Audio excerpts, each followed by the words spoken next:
Welcome back friends, this is Pawan and you are watching Pariksha planet official YouTube channel.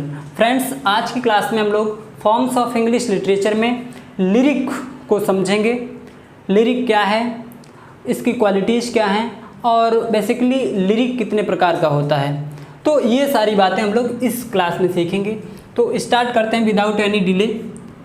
Topic हमारा है the lyric. The lyric दोस्तों, lyric की बात करते हैं तो इसका ओरिजिन भी समझना है, इसका स्ट्रक्चर भी समझना है, इसकी क्वालिटीज और इसके प्रकार भी समझने। तो समझते हैं एक व्यवस्थित तरीके से क्या है लिरिक। तो जब भी लिरिक की बात करें तो हमें यह समझना है द लिरिक इज अ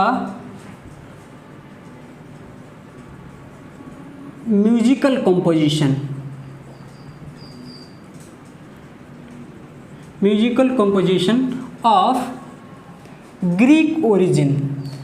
इसका ओरिजिन क्या है, कहाँ से है, ग्रीक से। फाइन।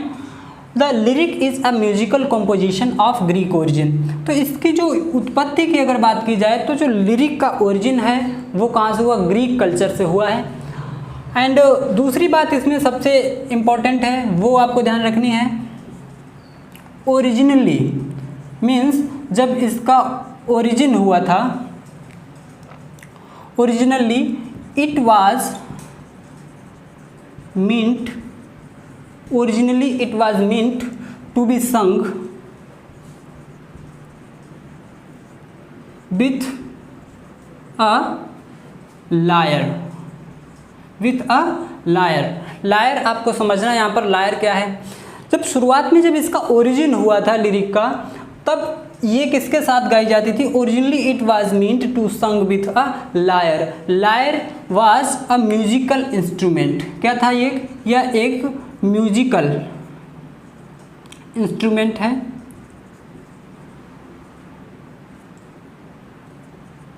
म्यूजिकल इंस्ट्रूमेंट है, ठीक है।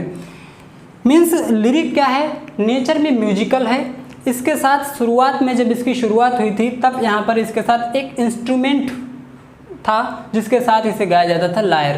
कई बार आपसे लायर ना दे करके यहाँ पर लायर की जगह पर आपको हार्प लिखा मिल जाएगा, तो आपको ध्यान रखना है लायर या हार्प की बात करते हैं। तो एक प्रकार के म्यूजिकल इंस्ट्रूमेंट के साथ ही गाई जाती थी। नेक्स्ट पॉइंट है इसमें, it is a personal poem. It is a personal poem which expresses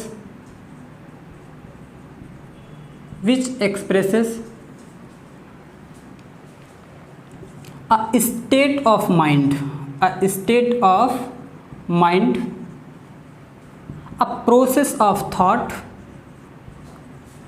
a process of thought,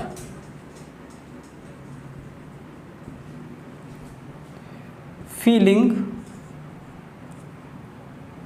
a process of thought, feeling and emotion। Clear है। मीन्स जो लिरिक है, एक लिरिक क्या है, एक तो सबसे पहली बात एक म्यूजिकल कंपोजिशन है। Musical composition of Greek origin. इसका ओरिजिन ग्रीक से हुआ था तो इसे ग्रीक ओरिजिन भी मानते हैं इसका। Originally it was meant to be sung with a lyre. एक लायर या हार्प या कहें कि एक म्यूजिकल इंस्ट्रूमेंट के साथ इसे गाया जाता था।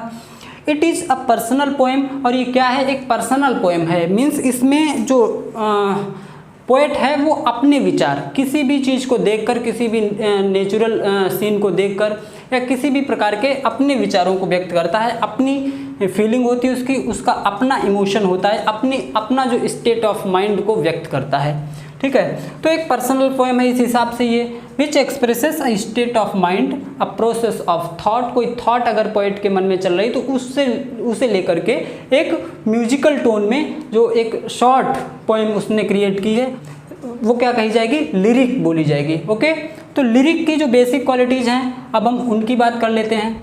There must be 3 basic qualities.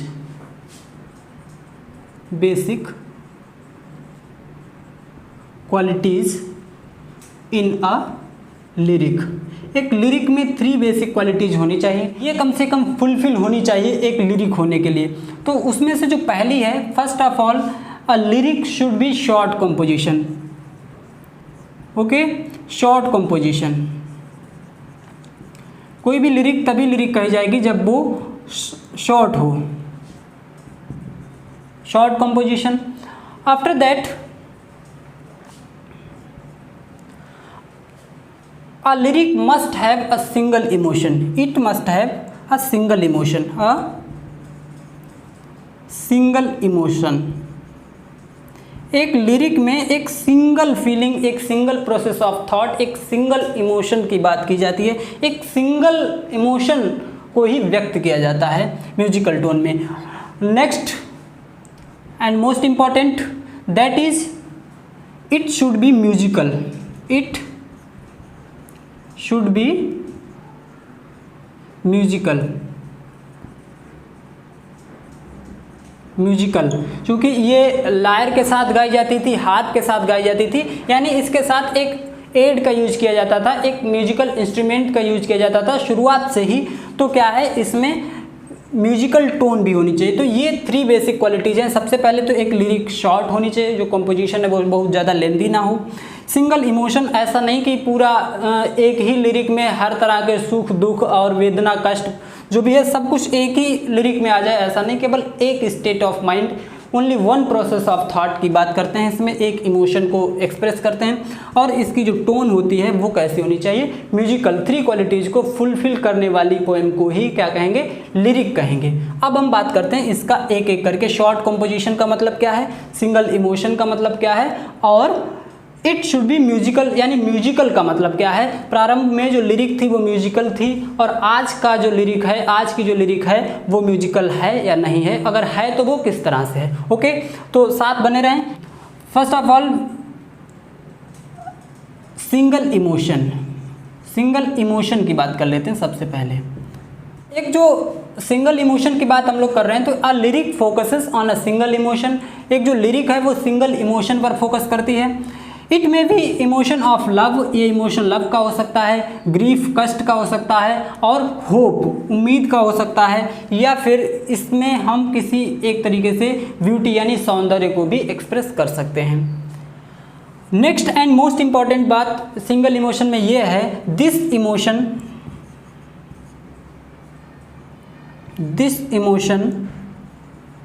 Is deeply felt. Deeply felt. This emotion is deeply felt and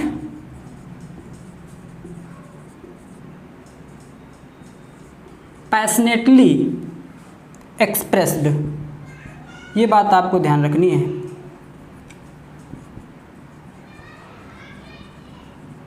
This emotion is deeply felt and passionately expressed. ये जो सिंगल इमोशन है ये बहुत ही deeply to the poet heart, poet की जो heart को बहुत ही डीपली फेल्ट करता है, बहुत ही डीपली इसे फील किया जाता है और पैशनेटली एक्सप्रेस किया जाता है। क्लियर है? ओके गाइस, सिंगल इमोशन की बात हो गई है। अब हम बात करेंगे कि लिरिक शुड बी शॉर्ट। तो ये क्या है, एक शॉर्ट पोएम है। शॉर्ट पोएम का मतलब क्या है, you know an American poet Edgar Allan Poe. तो जो एडगर एलन पो हैं वो क्या कह रहे हैं, a long lyric is not possible because that degree of excitement which would entitle a lyric. जिस डिग्री ऑफ एक्साइटमेंट पर हम लोग लिरिक लिखने जा रहे हैं, एक कोई भी पोएट है वो लिरिक लिखने जा रहा है, कैन नॉट बी सस्टेन्ड। वो एक सिंगल इमोशन है और वो बहुत ज़्यादा देर तक नहीं टिक सकता। इतनी देर तक वो इमोशन अपनी उसी स्थिति में नहीं रह सकता कि उस पर एक बहुत लंबी कविता, बहुत लंबी पोएम लिखी जा सके, या उस पर कोई महाकाव्य एपिक टाइप का कुछ लिखा जा सके। तो इन्होंने बताया है कि जो लॉन्ग लिरिक है वो पॉसिबल नहीं है। इसीलिए जो लिरिक है वो सबसे पहले हम बात कर चुके हैं, क्या है, सिंगल इमोशन होना चाहिए। और जब सिंगल इमोशन है, सिंगल इमोशन बहुत ज़्यादा देर तक नहीं टिक सकता, इसका मतलब इस पर एक शॉर्ट कंपोजिशन ही पॉसिबल है। इसीलिए इस पोएम को क्या होना चाहिए, शॉर्ट भी होना चाहिए, जो कि जितनी देर तक सस्टेन कर सकता है एक इमोशन, उसी टाइप से इसकी लेंथ भी होनी चाहिए। क्लियर है? अब हम बात करते हैं musical quality of a lyric. Musical quality beginning में हम लोगों ने बात की थी कि जो लिरिक थी वो उसकी जो शुरुआत थी, उसका जो ओरिजिन हुआ था, तब से ही इसकी जो टोन थी कैसी थी, म्यूजिकल थी। यानी इससे एक लायर के साथ गाया जाता था जो कि एक म्यूजिकल इंस्ट्रूमेंट था। But with the passing of time the lyre was dispensed away. उसके बाद में जैसे जैसे समय बीतता गया, चेंजेस आते गए, तो लायर इसके साथ बजाया जाए, उसके साथ एक लिरिक गाई जाए, ये कोई ज़रूरी नहीं रह गया। इट मीन्स जो लायर था वो डिस्पेंस हो गया, लायर तो दूर हो गया, but the musical quality of the lyric remained same. लेकिन जो इसकी म्यूजिकल क्वालिटी थी वो कैसी रही, वो उसी तरह से बनी रही। मीन्स इसकी जो टोन थी वो म्यूजिकल ही रही। वो इसलिए बनी रही because the words, accents and sounds were arranged so artistically that it remained musical। फिर भी ये म्यूजिकल रही without the help of any external aid. बिना किसी बाहरी एड के भी ये म्यूजिकल रही, बिना किसी इंस्ट्रूमेंट के भी इसकी जो टोन रही वो कैसी रही, म्यूजिकल रही। तो दोस्तों लिरिक में यही तीन क्वालिटीज़ हैं। लिरिक में तीन मेन क्वालिटीज़ होनी चाहिए। फर्स्ट ऑफ ऑल हम लोगों ने बात की थी कि एक सिंगल इमोशन हो, एक शॉर्ट कंपोजिशन हो, और क्या है इसमें म्यूजिकल क्वालिटी भी होनी चाहिए। तो फ्रेंड्स आज की क्लास में हम लोगों ने लिरिक को समझा, और मिलते हैं नेक्स्ट क्लास में एक न्यू लिटरेरी फॉर्म की बात करेंगे वहाँ पर। तब तक के लिए keep learning and keep practising. Thank you, thanks for watching.